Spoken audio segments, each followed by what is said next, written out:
ये colour change कर दूं?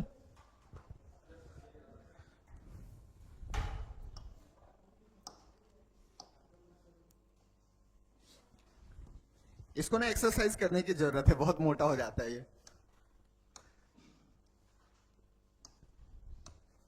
चलो,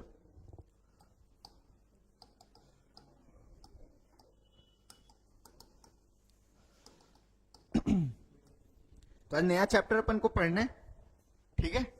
कौन सा?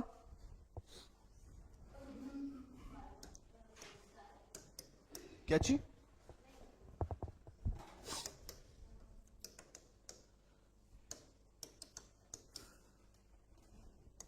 कॉन्स्टिट्यूशनल हिस्ट्री, ठीक है? छूटा हुआ था, कोई पढ़ा है हिस्ट्री में? ठीक है, और कोई? लक्ष्मीकांत का पहला चैप्टर, हेलो बोलो गाइस। थोड़ा शुरू में पढ़ा था 12th में। अच्छा, और कोई? गुड। सो आज अपन इसी को पढ़ेंगे, ठीक है?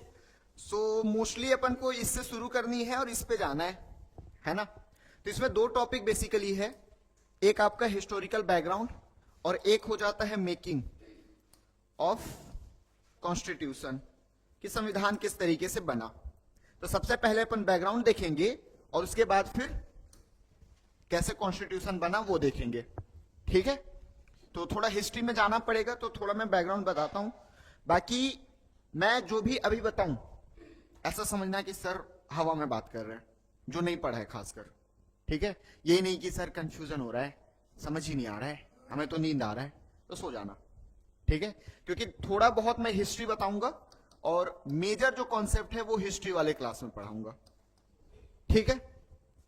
चलो, सो अपन को मेनली अपन कॉलोनी थे किसके? ब्रिटिश के। कॉलोनी मतलब क्या होता है पहले ये समझ लो, कौन बताएगा? क्या मैं बोल सकता हूं टेम्पररी रेसिडेंस? ठीक है, कि मान लो कोई भी, ये मान लो कोई भी है, अगर ये कहीं पे जाके टेम्पररी कुछ समय के लिए रहता है तो इसको हम बोलते हैं कॉलोनी, ठीक है? तो ये मेनली कॉलोनी है। सो हम कॉलोनी है ब्रिटिश के, ठीक है? तो ब्रिटिश एक कंपनी थी और हमने देखा कि कंपनी के बाद ये बिल्कुल पूरी तरीके से अपना पूरा शक्ति किसको दे दिया? क्राउन को दे दिया। तो ये कंपनी क्या अकेली कंपनी थी क्या? तो इसके बारे में थोड़ा सा अपन को देखना है, ठीक है? सो एक मैप ले लेते हैं, क्योंकि बनाऊंगा तो 4 साल लग जाएगा।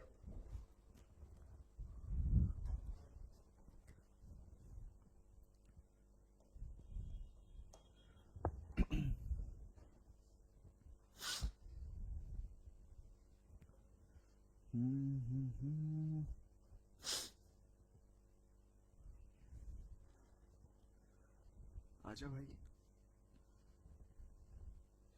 ये तो बड़ा मैप, अच्छा ठीक है, ये सही मैप है। अरे मत जा भाई, दिख रहा है सबको? चलो, सो अपन बात कर रहे हैं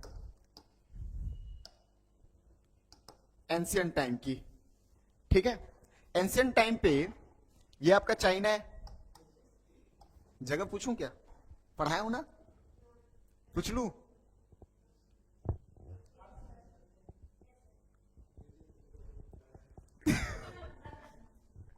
छोड़ दे, बाद में पूछूंगा। ये इंडिया ऑफ कोर्स।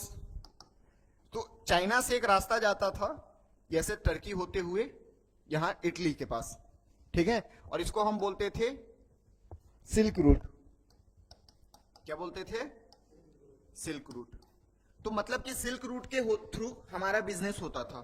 यहां से हम गुजरात से निकलते, अफगानिस्तान के थ्रू होते हुए यहां पहुंचते और इस रास्ते से हम व्यापार करते थे, ठीक है?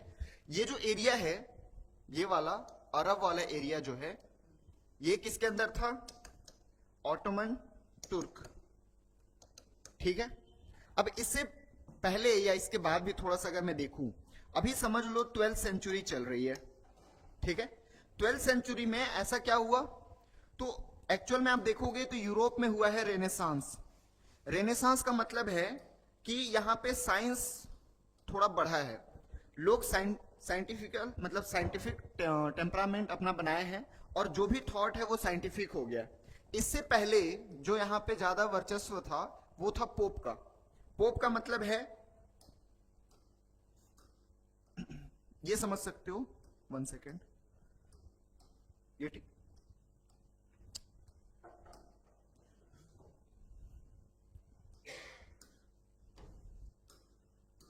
चलो यही ले लेता हूं। हाँ, दिख रहा है क्या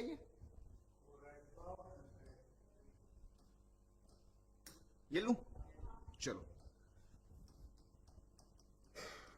पोप का मतलब है चर्च के जो प्रीस्ट होते हैं, ठीक है, ये मेनली पोप है।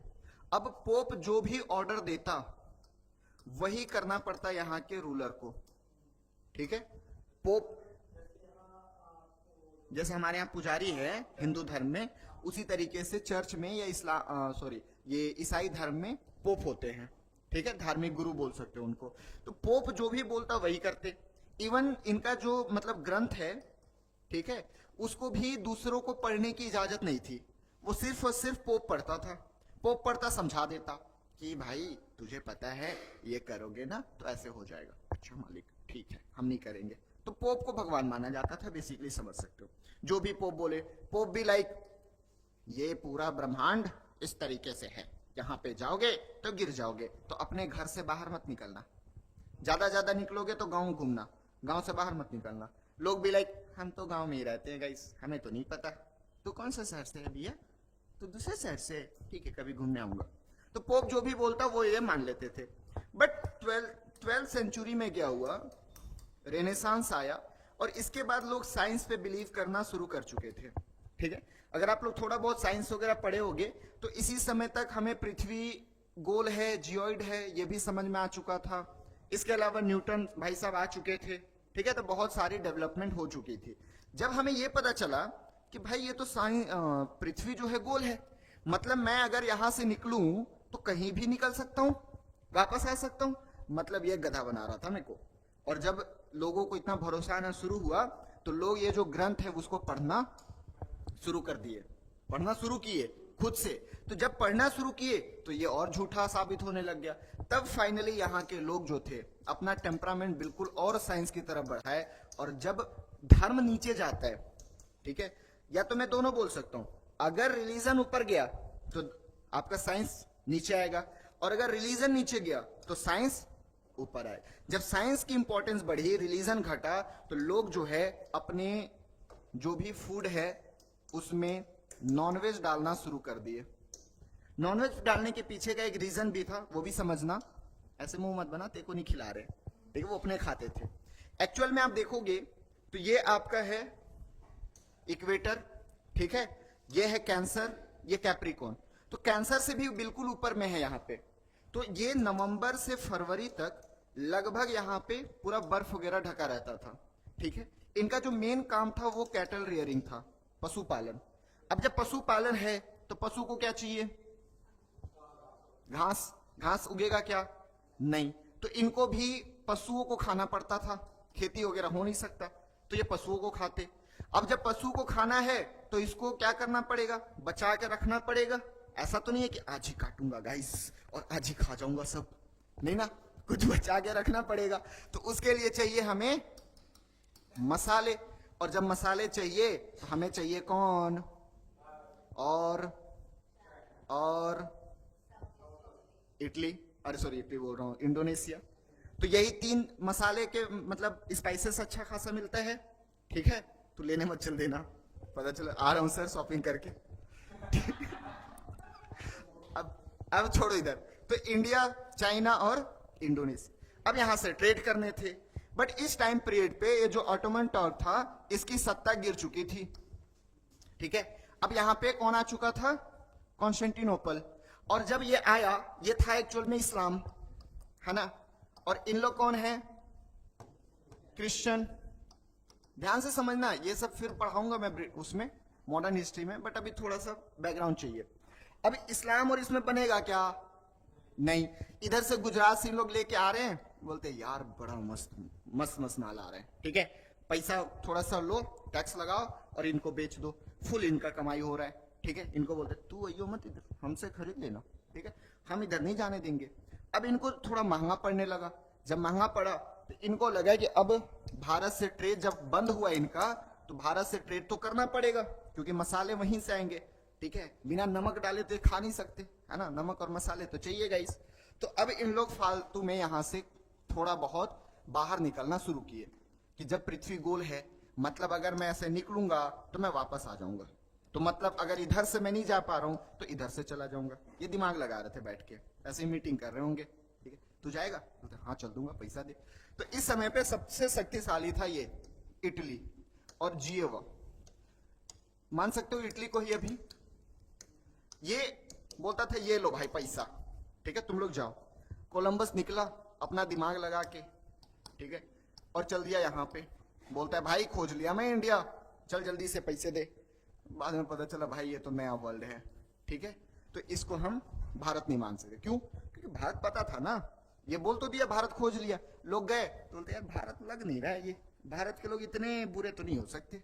तो बाद में पता चला ये दूसरा वर्ल्ड है। फिर यहां से निकला, ठीक है, एक आदमी बार्थोलोमेओ डियाज, ठीक है, याद रखना, बार्थोलोमेओ डियाज आया, यहां तक आया, बोलता है भाई साहब, हाँ, केफ ऑफ गुड होप तक, और यहाँ पे आके बोलते हैं नहीं यार इसके आगे तो हो नहीं सकता, ये तो सबसे नीचे है, वापस रह, मैं जा रहा, मेरे को नहीं मरना, मैं वापस जाऊंगा।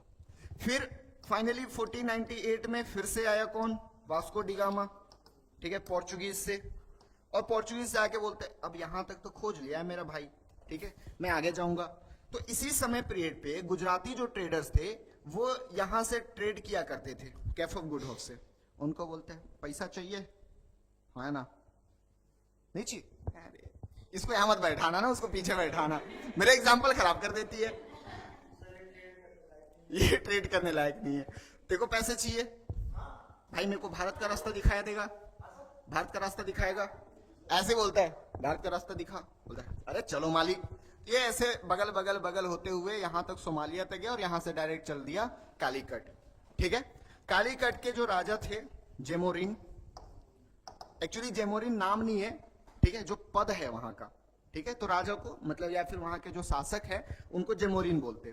तो जो कालीकट के जेमोरिन थे वो स्वागत करे और जितने भी उसको चाहिए ले भाई, और मसाले चाहिए खा ले, तू मेहमान बन के आया है, जितना चाहिए खा ले, इसको वापस भेजे। जब ये वापस गया तो लगभग 60 गुना रेट में भेज के भाई खुश, तूने पैसा नहीं दिया था ना, अब पैसा वाला हो गया हूं मैं, पैसा ही पैसा होगा, ठीक है। अब फाइनली 1500 का टाइम आ गया, ठीक है, और हमने ट्रेड रूट खोज लिया। इससे ज्यादा डिटेल में हम हिस्ट्री में पढ़ेंगे। अब इधर आओ, 1500 के आसपास, या डायरेक्टली आप लिख लो 1498 से लेके 1600 तक अकेला पूरा ट्रेड किया कौन? पुर्तगाल, पोर्चुगीज। किसी को हाईफाई तो नहीं लग रहा है, समझ में आ रहा है? अब इसके बाद बोलते भाई 100 साल तक अपनी महाराज है। उसके बाद 1602 में एक डच कंपनी आया, ठीक है, डिटेल में नहीं बताऊंगा, बस कौन कौन सी कंपनी है ये बताते जाता हूं। इसी समय पीरियड पे 1599 में एक और कंपनी बन चुकी थी, मर्चेंट एडवेंचरर, ठीक है। इसी को बाद में 1600 में हम नाम दिए ब्रिटिश ईस्ट इंडिया कंपनी। 1600 में 31 दिसंबर को इसको मिल गया चार्टर। कौन दिया? तो मेरी दादी ही दी थी, ठीक है। अब दादी जी चार्टर दे दिए, बोलते जा बेटा जा, जी ले अपनी जिंदगी 15 साल, ठीक है। बट इसको ना कोई वैल्यू ही नहीं देता था। जहांगीर के कोर्ट में आता था, निकल यहां से, मार के भगाओ इसको।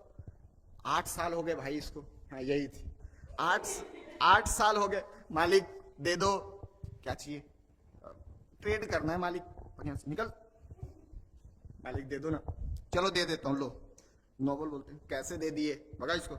नहीं दे सकता यार, मेरे नोबल वाले, मेरे घर वाले नहीं मान रहे गाइस, हमारा कुछ नहीं हो सकता, ब्रेकअप गाइस, भगो यहां से। फिर फाइनली 1615 में ब्रिटिश मोनार्क को भेजना पड़ा कि मालिक दे दो यार, गरीब आदमी है, 15 साल दिया था मैं इसको, खत्म हो गया, नालायक है, कुछ कर नहीं पाया।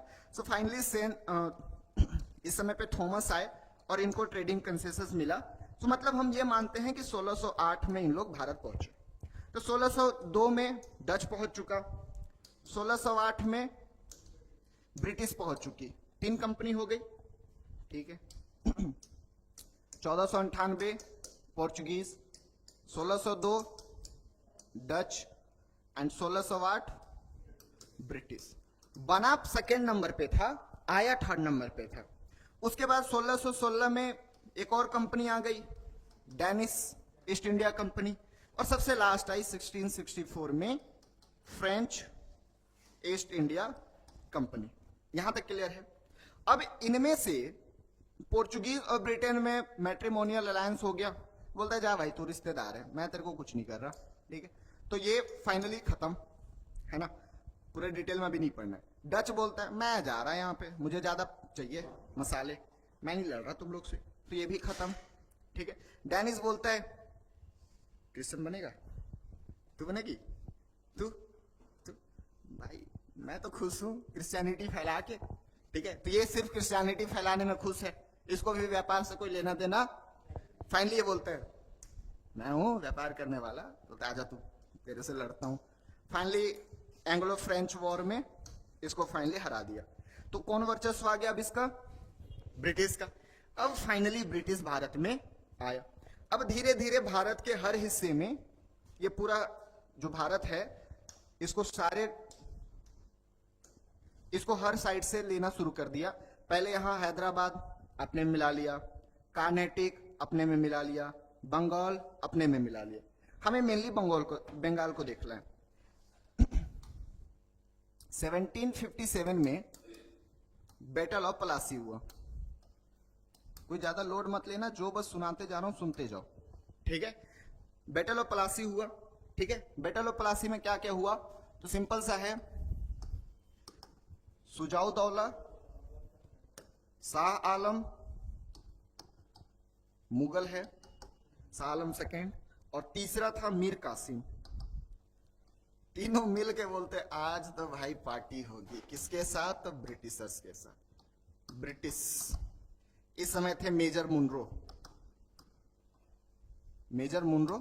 और इन लोग के बीच में लड़ाई हुआ।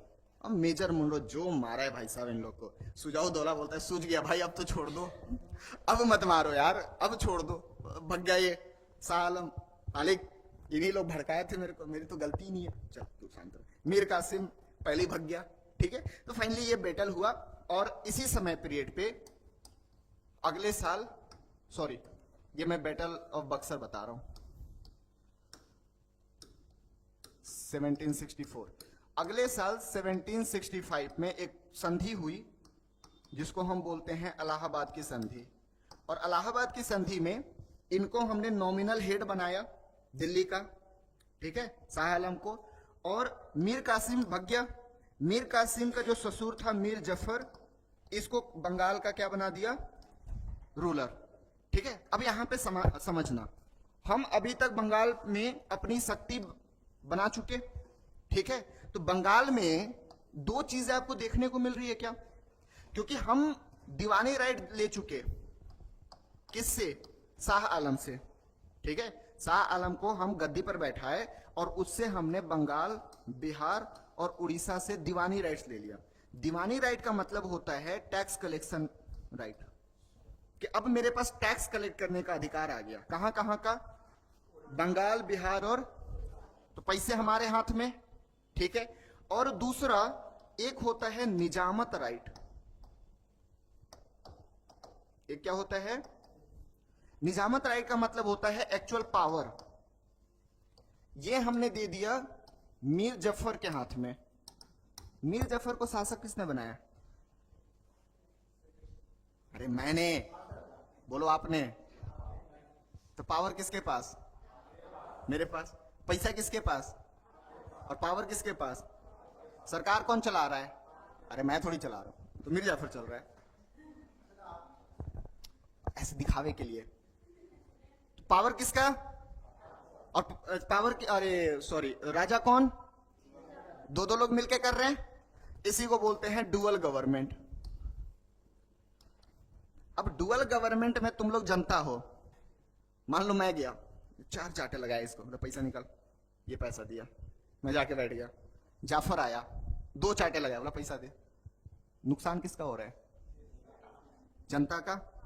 जब जनता का नुकसान हुआ, पैसा मेरे पास आ रहा है, मेरे पास बढ़िया पैसा होना चाहिए ना। लेकिन इसी समय पीरियड पे 1772 में कंपनी ने लोन अप्लाई किया, ठीक है, किसके पास?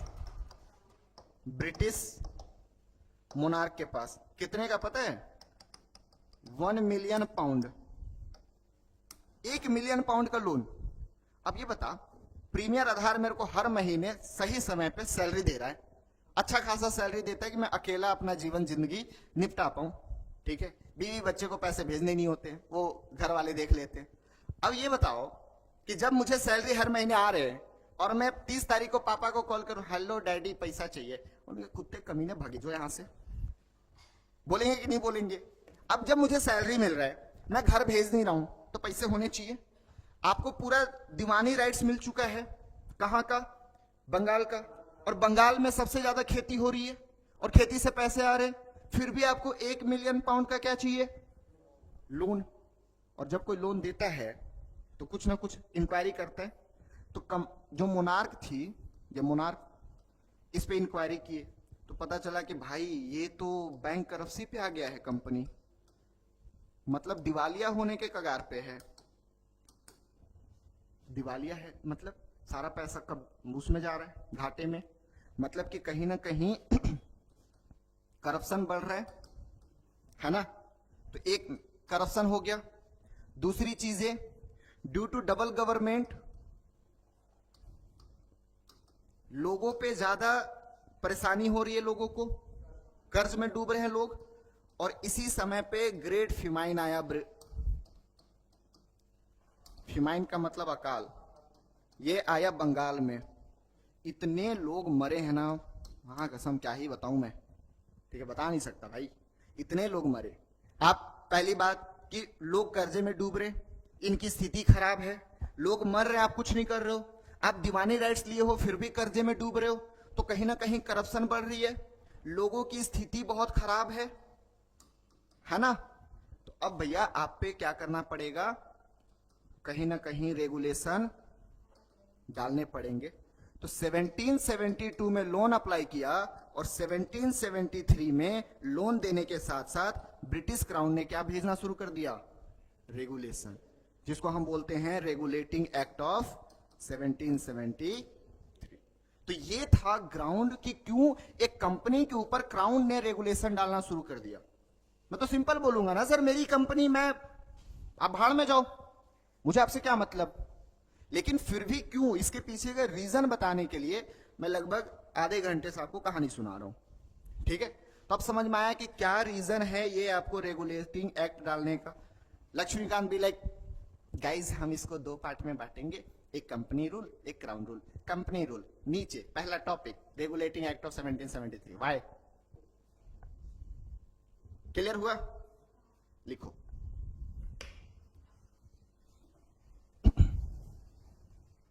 किसी को डाउट होगा तो हिस्ट्री में क्लियर कर लेना।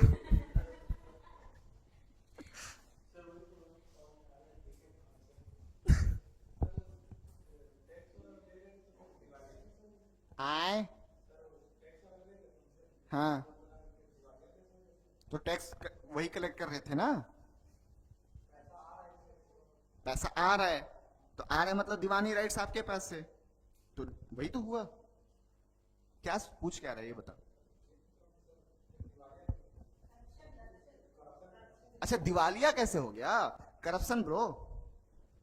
आई एम रॉबर्ट क्लाइव, ठीक है, मतलब एक वहां का अधिकारी, मेरे को भेजा गया करप्शन चेक करने के लिए, और जब मैं वापस गया रिटायर होके तो मैं ही करप्ट पाया गया।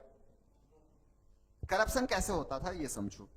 जैसे फरूख सियार 1717 में एक दस्तक यानी कि पास जारी करने का अधिकार दिया। पास का मतलब है कि आप जब बंगाल में व्यापार करोगे, ज्यादा टेंशन मत लेनी, समझ में आएगा, आराम से बैठो। व्यापार करोगे अगर बंगाल में तो आपको कोई भी टैक्स नहीं देना पड़ेगा, ठीक है। मैं कंपनी का आदमी, ये कंपनी का गुड्स, ठीक है, बस जा रहा है, मैंने यहाँ पे सील लगा दिया कंपनी का, ओ भाई कंपनी का टैक्स लेगा, मारूंगा ना 2 छोटे पक्के से। साथ में निकल गया ये कंपनी का था क्या? ये किसका था? मेरा। अब इससे पैसा किसके पास गया? जाना किसके पास ये था? तो करप्शन यही तो हो रहा था।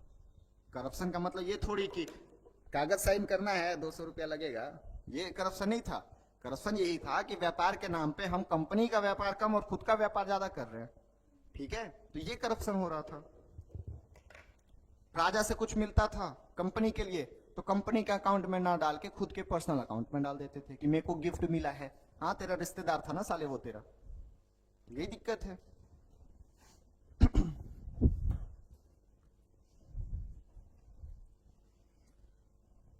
तो अब शुरू होता है आपका रेगुलेटिंग एक्ट।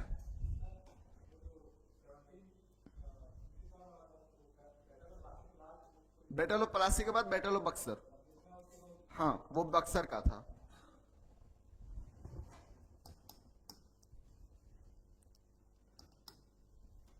और कोई डाउट है तो पूछ लो।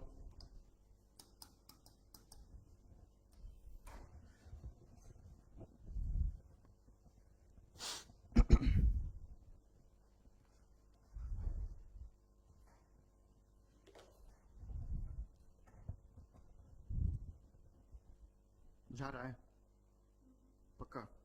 पूछूं? नहीं, डोंट वरी, अभी बहुत फास्ट में बताया हूँ। हिस्ट्री में इसको पूरा डिटेल में पढ़ना है, बस जरूरी था क्योंकि मेंस में पूछेगा तो एनालिसिस पार्ट पूछता है, तो आपको कम से कम आइडिया होना चाहिए। लिख रहे हो कुछ? क्या क्या लिख रहे हो?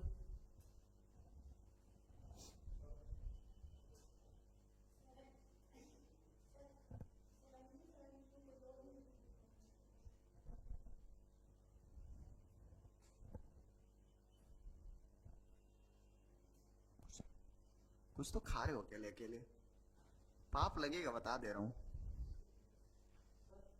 हाँ।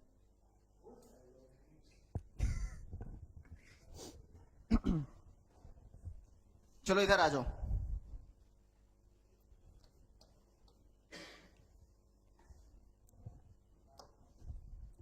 इधर देखो, 1773 तक ब्रिटिश इंडिया जो थी वो 3 जगह पे अपना वर्चस्व बना चुका था। ठीक है, कहां कहां? और बंगाल बोल रहा हूं मतलब बंगाल, उड़ीसा और बिहार तीनों मर्ज है। ये आपका मद्रास, ठीक है, और ये आपका बम्बे, बम्बैया छोरा। चलो गाइस, तो ये तीनों के कोई ना कोई मालिक होगा, है ना, जिसको हम क्या बोलते हैं? गवर्नर। ठीक है, तो governor of Bengal, governor of Bombay, governor of Madras.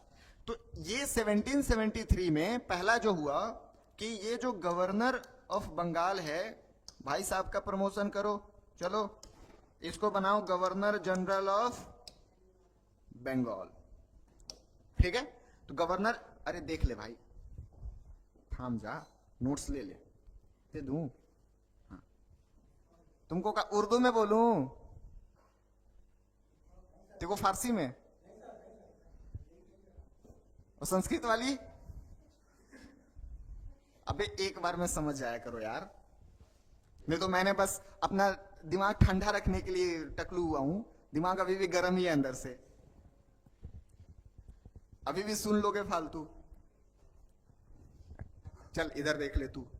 अब देखो, गवर्नर ऑफ बंगाल को हम गवर्नर जनरल ऑफ बंगाल बना लिए, तो ये बन गया हमारा गवर्नर।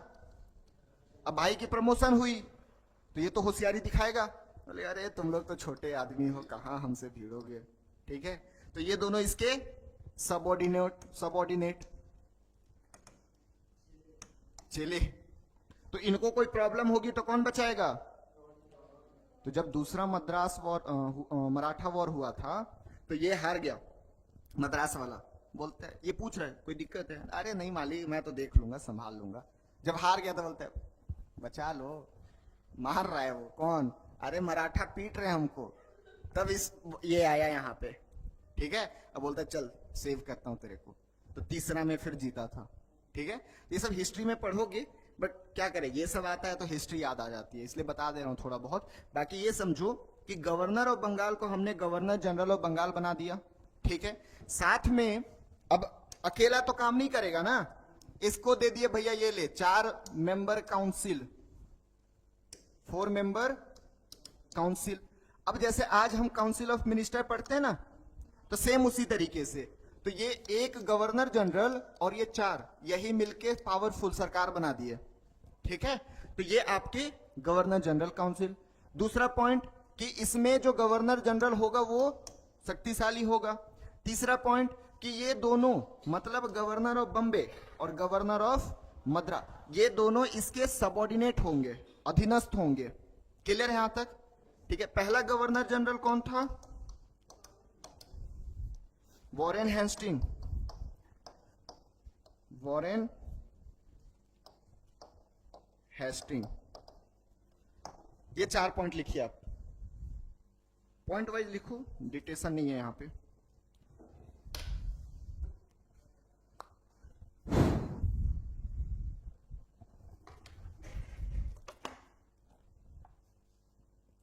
अब लिख लो।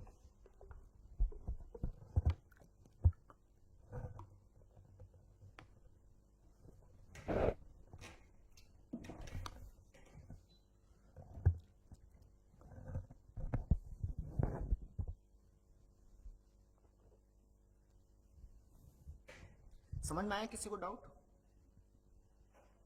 पंचायत कोई डाउट नहीं? हाँ, अच्छा गुड। नहीं पढ़ी रहती फिर भी समझा देता।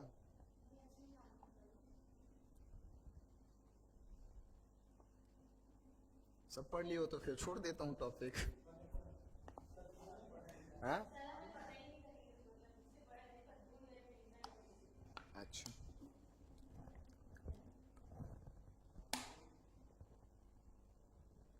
कोई बात नहीं, कॉन्स्टी के बाद हिस्ट्री ही चलेगा।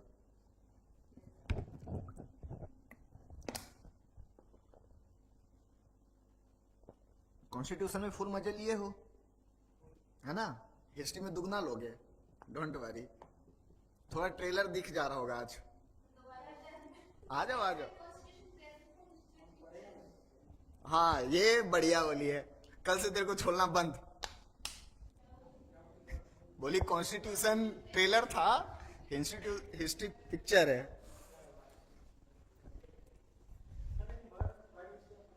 हैं? अरे सब पढ़ाऊंगा।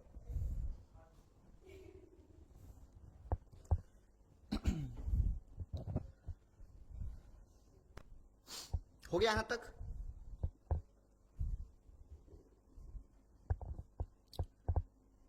देख रहा हूं मैं डस्टर खो रहा हूं साफ करने के लिए।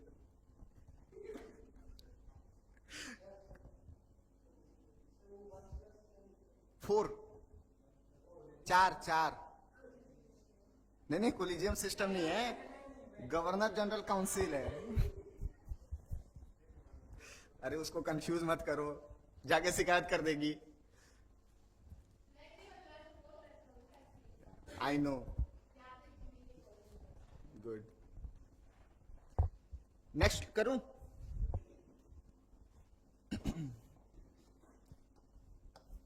चौथा पॉइंट होगा ना? कितने पॉइंट लिख लिए? अच्छा ड्राइंग बना रहे हो, चलो कोई बात नहीं।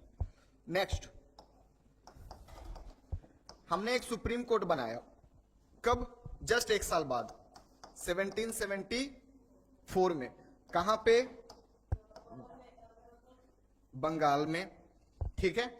और यहां पे एक सीजीआई था और प्लस 3 अदर जजेस, जिसको पुणे जज भी अपन डिस्कस किए थे। तो मतलब शुरुआत हुई थी यहीं से 1774। कितने? 1 प्लस, और अभी कितने हैं? 33। तो इनका भी कोई ना कोई जुरिस्डिक्शन होगा, होगा ना? क्या जुरिस्डिक्शन है?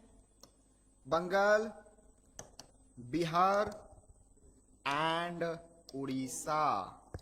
कहां के लोगों के लिए बनाया गया? हैबिटेंट ऑफ कलकत्ता, मतलब ये कलकत्ता में था, ठीक है, जुरिडिक्शन कहां, बंगाल, बिहार और उड़ीसा। कहां के लिए, तो कलकत्ता में। ठीक है, कितने जज, तो 1+3।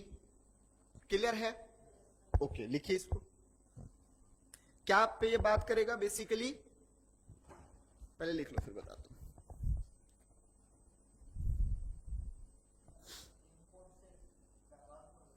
हाँ, बंगाल प्रोविंस के लिए।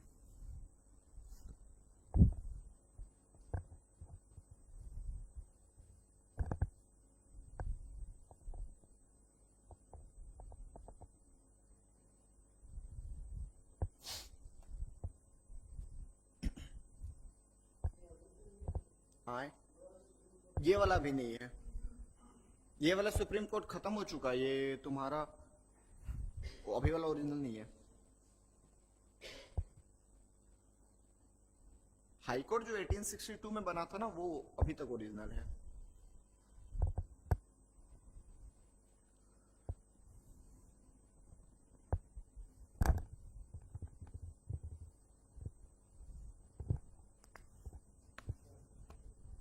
मजा आता है ये।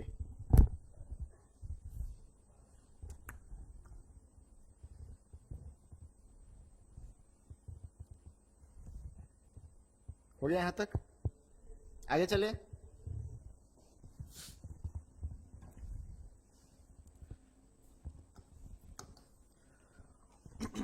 करप्शन हो रहा है गाइस, है ना, तो देखना तो पड़ेगा। अरे इधर देख ले, तो इसको रोकना पड़ेगा।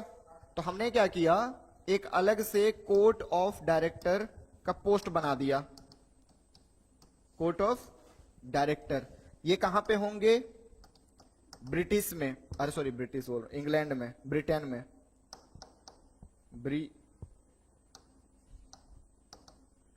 ब्रिटेन में होगा। ठीक है, और ये क्या काम करेगा, कंपनी के जितने भी रिवेन्यू मैटर है, कंपनी के जितनी भी सिविल मैटर है, और कंपनी के जितने भी मिलिट्री अफेयर्स हैं, उन पे फोकस करेगा। रेवेन्यू यानी राजस्व, सिविल समझते ही हो, मिलिट्री सैन्य। ठीक है, तो जितनी भी इनकी रेवेन्यू मैटर होगी, सब पे कौन नजर रखेगा। एक तरीके से समझ सकते हो कि हम जो आज मिनिस्ट्री बनाते हैं, ठीक है, सैन्य, आपका ये मिनिस्टर इधर, सिविल मिनिस्टर इधर, रेवेन्यू मिनिस्टर अलग अलग। ठीक है, तो ये इनके कामों पे देख रेख करेगा। कहां बैठेगा, ब्रिटेन में। नाम क्या है, कोर्ट ऑफ डायरेक्टर। दूसरी चीज, एक और लास्ट है इसमें, करप्शन क्यों हो रहा था, प्राइवेट ट्रेड के वजह से, है ना। दूसरी चीज, आप गिफ्ट ले रहे थे और घूस ले रहे थे। ठीक है, तो इन सब को रोक लगाया गया कि आप कोई भी उपहार नहीं ले सकते। ठीक है, आप कोई भी घूस नहीं ले सकते, आप कोई भी प्राइवेट व्यापार नहीं कर सकते। अब प्राइवेट व्यापार में आप थोड़ा कंफ्यूज हो सकते हो। आप बोलोगे sir British east India company तो ये खुद प्राइवेट है, तो प्राइवेट ट्रेड क्यों रोक रहे हैं, है ना। किसी को समझ में आया, किसी को डाउट है। हाँ, प्राइवेट का मतलब है कंपनी के अलग, खुद का। जैसे अभी एग्जांपल बताया ना कि मान लो ये कंपनी का गुड्स है, साथ में मैं अपना भी इसमें धीरे से घपटा लिया। ठीक है, अब कंपनी का गुड जा रहा है, ठीक है, उसमें मेरा भी गुड चला गया। अब इसमें टैक्स मैं नहीं दिया, तो जितना भी प्रॉफिट आएगा सब मेरे पास आएगा। आना तो नहीं चाहिए, लेकिन आ रहा है। तो इसीलिए ये जो प्राइवेट ट्रेड है, इसके अलावा गिफ्ट के नाम पे मैं बहुत बड़ी बड़ी चीजें ले रहा हूं राजा महाराजा से, उनको डरा के धमका के। इसके अलावा घूस ले रहा हूं, तो ये सब पे रोक लगाया गया। कब, 1773 के रेगुलेटिंग एक्ट से। क्लियर है, लिखिए इसको।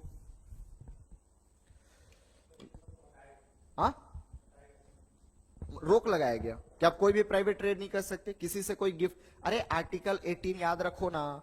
आप बाहरी देश से कुछ ले सकते हो क्या, कोई भी आप टाइटल ले सकते हो क्या, नहीं। तो सेम वही है कि आप किसी से कोई गिफ्ट नहीं लोगे। ठीक है, इवन वहां पे भी तो है, आप बिना प्रेसिडेंट से पूछे किसी से कोई उपहार नहीं ले सकते, कोई भी आप टाइटल नहीं ले सकते। सेम यहाँ पे कि कोई गिफ्ट नहीं लेना है, घूस मत लियो, ये तो दौड़ा दौड़ा के मारूंगा, ठीक है, प्राइवेट ट्रेड मत कर लियो। तो ये सब पे रोक लगाया गया।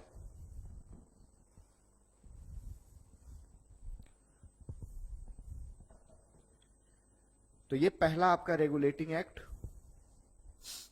इसके आगे कल पढ़ेंगे। कोई डाउट है तो बताइए।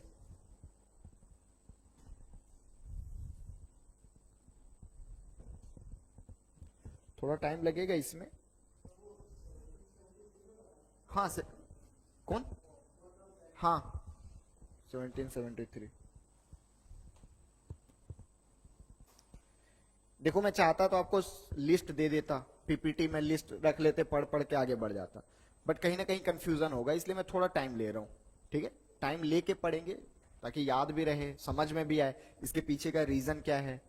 सिर्फ पीपीटी में पढ़ा देना या फिर सिर्फ नोट्स दे देना वो सही नहीं है। ठीक है, तो इसलिए मैं आज एक ही कवर कर पाया, क्योंकि बैकग्राउंड भी बताना बहुत जरूरी था। इसको रेफरेंस मान के कुछ पढ़ना होगा तो नोट्स ही पढ़ बस। लक्ष्मीकांत देख ले, थोड़ा बहुत दिया है, पहला चैप्टर दिया है। देखो दोनों को मर्ज करो, एक कोई बुक रखो, कोई भी बुक, लक्ष्मीकांत के साथ चल रहे हो तो उसको ही रखो, मेन क्लास नोट्स पे रिलाई करो, क्योंकि क्लास नोट्स में मैं अंडरस्टैंडिंग पे ज्यादा बात करता हूँ। ठीक है, मैं फैक्चुअल डेटा बहुत कम, मतलब मुझे तो लगता है इस एरिया के, मतलब मैं पहला टीचर हूँ जो फैक्ट पे बात ही नहीं करना चाहता। मैं बहुत मतलब बहुत चिढ़ जाता हूं मैं, अगर कोई बोलता है कि सर आप फैक्ट कम दे रहे हो, मैं बोलता हूँ sir I am not Google, okay, so आप जाओ गूगल पे फैक्ट ले लो। भाई मैं टीचर हूं, फैक्ट अगर आपको लेना है तो गूगल से ले लो, बुक से ले लो। मैं बात करता हूँ सिर्फ अंडरस्टैंडिंग पे। अगर मैं वाई पे बात कर दिया तो आप फिर वॉट पे तो देख ही लोगे। ठीक, तो इसलिए आप कोई भी एक बुक रखो, बट साथ में मेरा क्लास नोट्स और क्लास को रेफर कर लेना। ठीक है, इसीलिए तो कई बच्चों को मैं पसंद ही नहीं आता, और सबसे किसी भी इंस्टीट्यूट में रहो सबसे ज्यादा शिकायत मेरी ही जाती है। पूछो क्यों?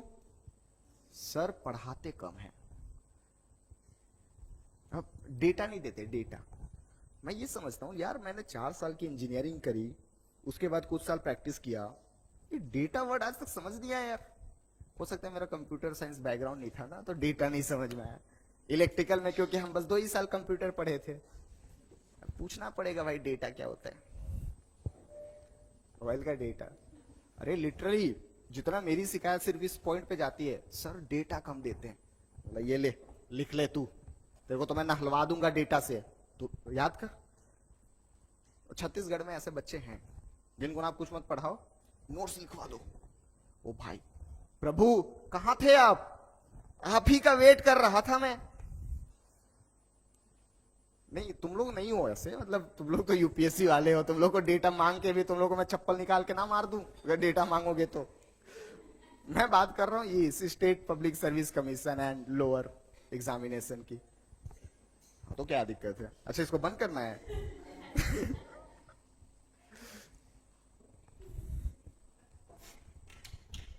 तू ना अपने बिरादरी में बैठा कर, क्यों भगा देते हो बेचारी को?